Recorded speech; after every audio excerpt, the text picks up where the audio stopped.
Okay, so I have what's either a 1965 or 1966 ampeg SB12 flip-top amp.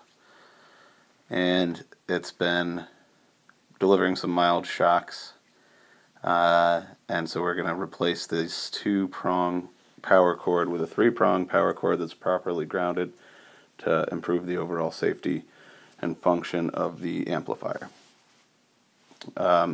You can see the picture of the 2-prong cable. I've got the chassis opened up, and this is the wiring as it is. The black lead going to the side of the fuse from the power cable, and then one side of the transformer going to the front of the fuse, and then the white off of the power cable onto one portion of the switch, and the other black off the transformer to the other portion, and then a jumper from the fuse to this black capacitor, which we're going to take out in the process.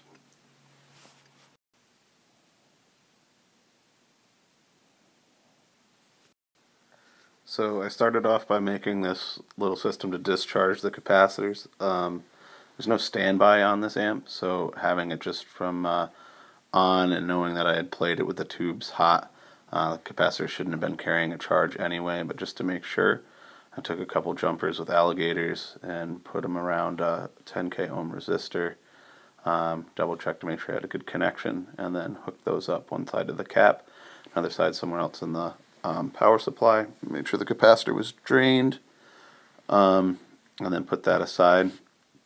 I then went through with an iron, heated up the ends of the capacitor and pulled that out and removed the jumper off the front of the fuse that jumped from the transformer to the capacitor, and used that jumper to solder onto both sides of the cap, so that in storing this no one ever has to question whether or not that's holding a charge. And then proceeded to start removing the other leads. And soldering this, it was tacked onto the post but also wrapped through the holes. I used a small pair of forceps and a pair of needle nose pliers to unwrap that and pull those off.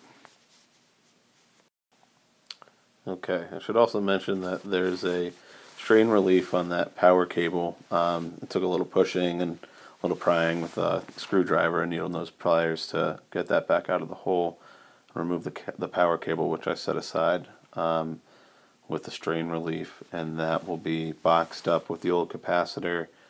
Then I also pulled a speaker out of this. That's a Radio Shack model. It wasn't an original speaker, but maybe early 70s, late 60s Radio Shack.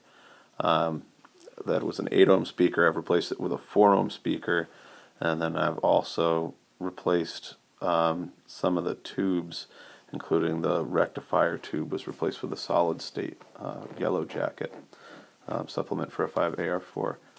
I also moved the transformer wire off from the center post onto the side post, so that when I put in this power cable, I'll have one lead to the center of the fuse, one lead to the switch, and one lead will get grounded underneath one of these transformer bolts that you can see in the picture here.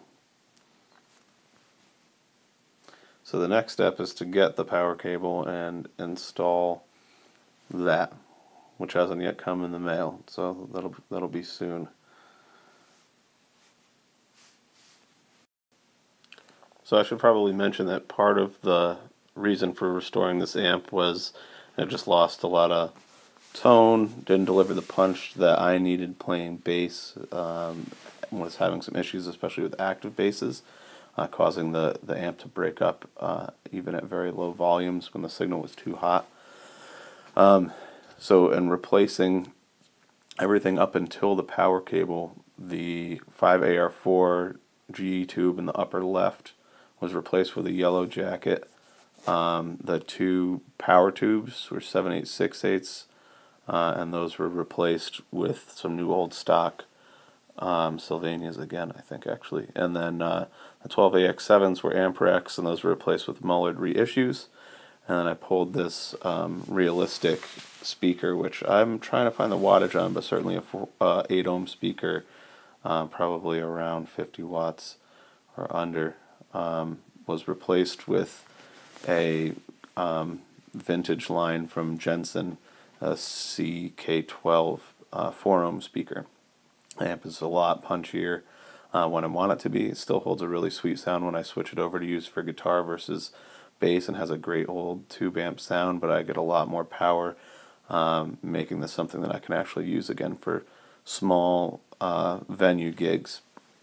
In the process of doing that, I also replaced a handle and a logo, and it's looking pretty good. So that's it for now. Hopefully I'm going to get this power cable in the next day or so and install that, and everything will be in tip-top shape.